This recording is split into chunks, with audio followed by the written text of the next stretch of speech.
Hello friends, कैसे हैं आप। लास्ट क्लास में हमने पढ़ा था कि सैलरी पर टीडीएस किस प्रकार से मैनेज किया जाता है। ठीक है, साथ में पढ़ा था कि इनकम टैक्स डिपार्टमेंट ने टीडीएस रेट किस प्रकार से सेट कर रखी है, वो हम उनकी ऑफिशियल वेबसाइट से जानकारी ले सकते हैं। ठीक है, तो आज हम पढ़ेंगे रेंट के बारे में कि कोई भी चीज़ हम रेंट पे लेते हैं तो उस पर टीडीएस किस प्रकार से मैनेज होता है। ठीक है, तो रेंट एक अपनी क्या सर्विस, हम सर्विस लेते हैं तो किस प्रकार से उसको मेंटेन करते हैं। तो पहले हमें आवश्यक चीज़ फीचर्स को उनको ऐसे करेंगे, एफिलिएट फीचर्स में चलेंगे। यहाँ पर हमें अपना जीएसटी है, वो जीएसटी डिटेल हमें डाल देनी होगी। यहाँ पे राजस्थान रेगुलर, ठीक है, और यहाँ पर मैं जीएसटी नंबर डाल देता हूँ।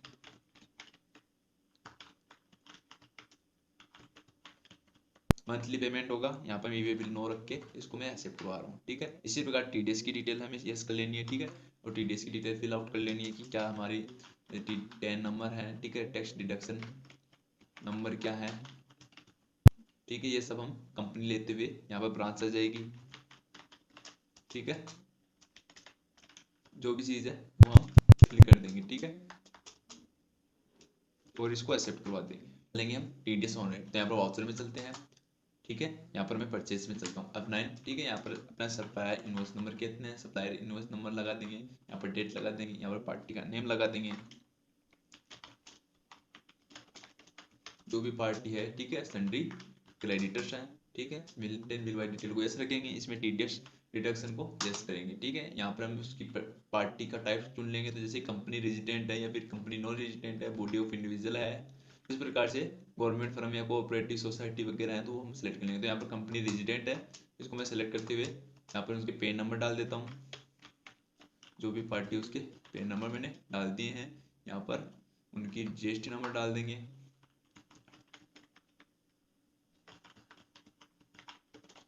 ठीक है, और इसको मैं एक्सेप्ट करवा दूंगा। ठीक है, जैसे मैंने यहाँ पे इसकी डिटेल्स भी एक्सेप्ट करवा दी है, और यहाँ पर हम जो सर्विस ले रहे हैं वो ले लेंगे। तो यहाँ पर पहले देख लेंगे अपना जो परचेज वाउचर का मोड क्या है, वो हम सेलेक्ट कर लेंगे। तो यहाँ पर कंट्रोल एज के साथ हमें 3 वाउचर मोड दिखाई देंगे, तो हम यहाँ से हम अकाउंटिंग वाउचर मोड को लेना होगा। ठीक है, ठीक है, ले लिया हमने, पर्टिकुलर मोड आ गया। इसमें हमें क्या करना होगा, अपनी सर्विस को लेना होता है। जैसे कि मैंने रेंट ऑन बिल्डिंग, ठीक है, rent on machinery, rent on land या फिर प्लांट, सब कुछ भी हम ले सकते हैं। तो ये अपना क्या होगा, इनडायरेक्ट एक्सपेंसेस, क्योंकि इसका रेंट हमें चुकाना होगा सर्विस का।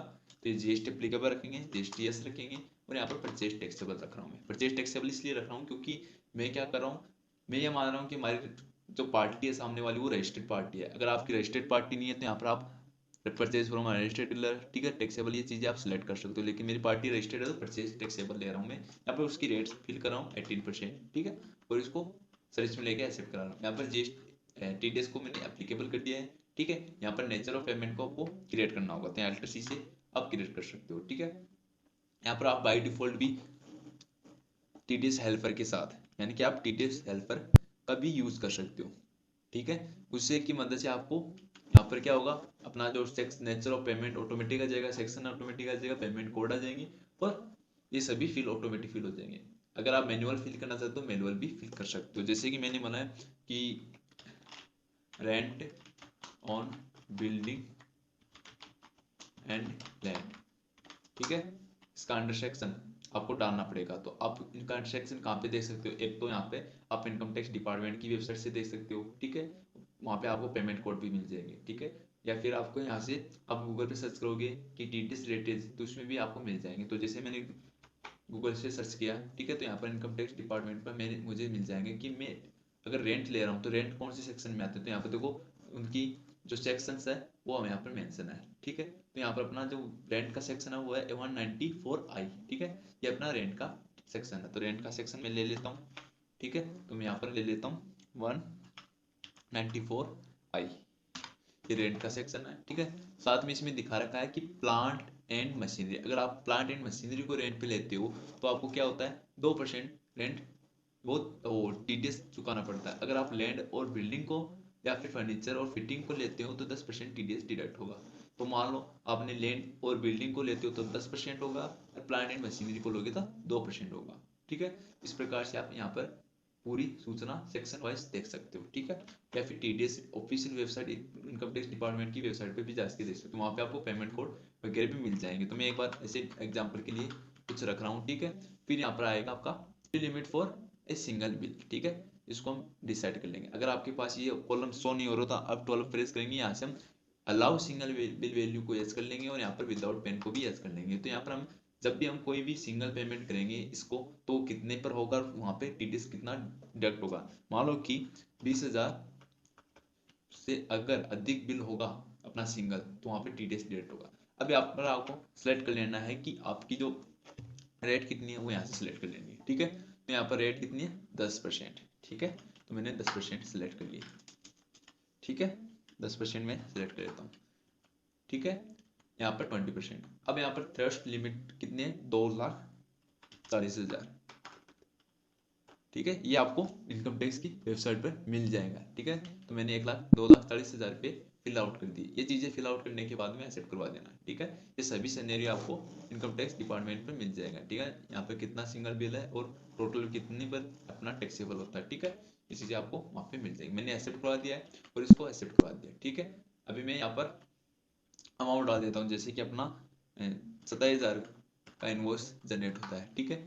अब यहाँ पे मैं डाल देता हूँ CGST, क्योंकि सर्विस ले रहे थे यहाँ पर ड्यूटीज एंड टैक्स में अपना CGST वो GST के रूप में लग जाएगा, ठीक है।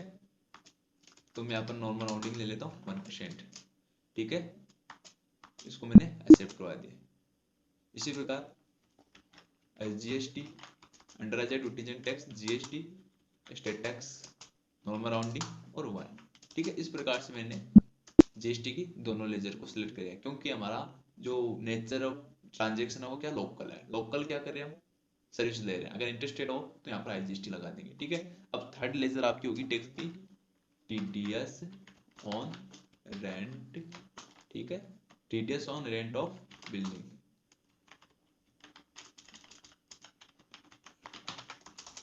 अंडर आएगा ड्यूटीज एंड टैक्स, अंडर आएगा TDS, ठीक है। TDS में इसका नेचर ऑफ पेमेंट सेलेक्ट कर लेंगे और इसको एक्सेप्ट करवा देंगे। तो जैसे हमने एक्सेप्ट करवा दिया तो यहाँ पर 2700 का 10%, 27,000 का 10%, 2700 TDS डिडक्ट होके उसी लेजर में आ चुका है, ठीक है। इस प्रकार से हम इसका 2700 से कम पेमेंट करेंगे, ठीक है। इस प्रकार से मैं यहाँ पर करूँगा। अब यहाँ पर आप टैक्स एनालाइज भी कर सकते हो, ठीक है। जैसे आप यहाँ पर कंट्रोल के साथ आई प्रेस करोगे, जैसे आप कंट्रोल के साथ आई प्रेस करोगे तो यहाँ पर आप टैक्स एनालाइज भी कर सकते हो। तो यहाँ पर देखो GST एनालाइज कर सकते हो, ठीक है। LTX सादा फन आपको डायरेक्ट हो रहा है। इसी प्रकार आप कंट्रोल के साथ आई प्रेस करोगे तो यहाँ पर TDS भी एनालाइज कर सकते हो। तो यहाँ पर TDS एनालाइज LTX के साथ F1 इनकम टैक्स से दिखा रहा है 27,000 का 10%, तो 2700 रुपये आपको टैक्स डिडक्शन दिखा रहा है। इस प्रकार से आप टैक्स को क्या कर सकते हो, एनालाइज कर सकते हो, इनकम टैक्स, ठीक है। तो TDS इनकम टैक्स से रिलेटेड है, तो यहाँ पर इनकम टैक्स का दिखा रहा है। इस एंट्री को मैंने प्रिंट भी करा सकता हूँ। जैसे मैं कंट्रोल के साथ P पर प्रेस करूंगा तो यहाँ पर आपका प्रिंट आउट निकल के आ जाएगा, ठीक है। ये आपका जो पेमेंट जो इनवॉइस का प्रिंट आउट आ जाएगा, ठीक है। यहाँ पर दिखा रखा है कि आपने रेंट ऑन बिल्डिंग लिया है वो इतने का है, इसमें CGST चार्ज हुआ है और TDS लेस हुआ है कितना, 2700। तो TDS किस पे लेस होगा, जो अपनी नेट वैल्यू होती है ना, जितना इंटरेस्ट है या जितना रेंट उस पर ही कटेगा ना, GST को मिला के नहीं कटेगा, नहीं, जो नेट वैल्यू होती है उसी पे डिडक्ट होगा, ठीक है। तो ये अपना TDS डिडक्ट करके टोटल 29,160 रुपये हमें पेमेंट करने होंगे, ठीक है। तो आपका इनवॉइस यहाँ पर आ जाएगा। तो मैंने यहाँ पर इस एंट्री को एक्सेप्ट करवा दिया, ठीक है। अभी हम इसकी रिपोर्ट चेक करेंगे। तो जैसे हम बैलेंस शीट में जाएंगे तो बैलेंस शीट में आपको शो होगा कि आपको टोटल 2,160 माइनस में दिखा रहा है। जैसे हम इंटर करेंगे तो यहाँ पर देखो 2430 तो आपका GST दिखा रहा है और 2700 टैक्स दिखा रहा है। तो आपको CGST या GST यानी कि GST की तो इनपुट क्रेडिट मिल जाती है, लेकिन टैक्स TDS की कोई भी इनपुट टैक्स क्रेडिट नहीं मिलेगी, इसको आपको पेमेंट करनी ही होगा, ठीक है। इसी प्रकार हम अगर डिस्प्ले स्टेटरी रिपोर्ट GST की रिपोर्ट में देखेंगे तो GST R1 में आपको GST R2 में आपको ये सो जाएगा, ठीक है, कि हमने किस प्रकार से टैक्स का 27,000 का परचेज किया है, उसमें कितना GST हमने चुकाना है, ठीक है। वो पूरी डिटेल आ गई है, ठीक है। इसी प्रकार हम क्या कर सकते हैं,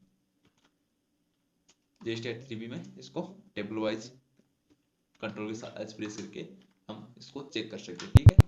अब हमें क्या करना होता है, TDS का पेमेंट करना होता है। TDS का पेमेंट करने के लिए ऑप्शंस में जाएंगे, ठीक है। यहाँ पर पेमेंट ऑप्शन में आएंगे। पेमेंट ऑप्शन में आने के बाद में अल्ट के साथ कंट्रोल के साथ F प्रेस करेंगे। कंट्रोल के साथ जैसे F प्रेस करेंगे यहाँ पर हम पेमेंट का नेचर सेलेक्ट कर लेंगे TDS, ठीक है। यहाँ पर डेट वगैरह सेलेक्ट कर लेंगे, यहाँ पर उनका सेक्शन वगैरह वो सिलेक्ट कर लेंगे, कंपनी है तो कंपनी ले लेंगे, ठीक है, रेजिडेंट है और यहाँ पर कैश में पेमेंट करें तो कैश आ जाएगा। इस प्रकार से आप पूरी डिटेल फिल करके इसका प्रिंट आउट भी कंट्रोल पी से ले सकते हैं, प्रीव्यू के रूप में देख सकते हैं, तो अपने टीडीएस का टोटल प्रिंट आउट निकल के आ जाता है, ठीक है। तो इनकम टैक्स का कितना अपना जो 2700 है वो डिडक्ट हो गया। इस प्रकार से हम पूरी डिटेल यहाँ पर देख पा रहे हैं, ठीक है। इस प्रकार से प्रिंट आउट निकाल सकते हैं और इस एंट्री को मैंने एक्सेप्ट करवा दी है, ठीक है, मैंने टीडीएस का पेमेंट कर दिया। अब टीडीएस का पेमेंट करने के बाद में यहाँ से बैक आएंगे, डिस्प्ले में रिपोर्ट में चलेंगे, तो हम जिस प्रकार से जीएसटी की रिपोर्ट देख सकते हैं उसी प्रकार टीडीएस की रिपोर्ट भी देख सकते हैं। तो यहाँ पर टीडीएस की रिपोर्ट दिखा रहा है, तो यहाँ पर हम चालान की इन्फॉर्मेशन फिल आउट कर देंगे। तो जैसे मैं यहाँ पर